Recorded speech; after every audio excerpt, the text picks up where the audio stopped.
Lollapalooza na kung saan mag-perform ang SB19 mapapanood sa Disney Movie app.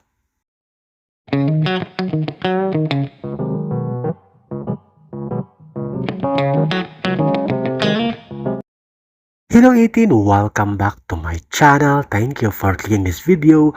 Good news tayo 18 dahil ang Disney at Hulu ay nag-team up para mapanood sa kanila ang Lollapalooza at andyan ang SB19. Tatlong music festival pala ang mapapanood. Ito ang Banaro, Austin City Limits Music Festival at Lollapalooza na ang SB19 ay mag-perform noong July 30 this year.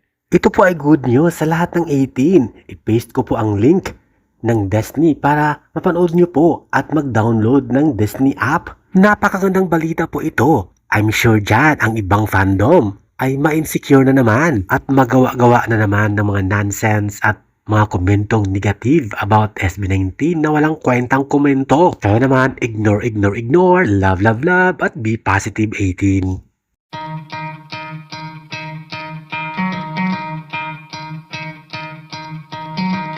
Try to play, but you're never gonna beat me. Look the other way, what I'm doing ain't easy. Bloody and stained from the people who deceive me.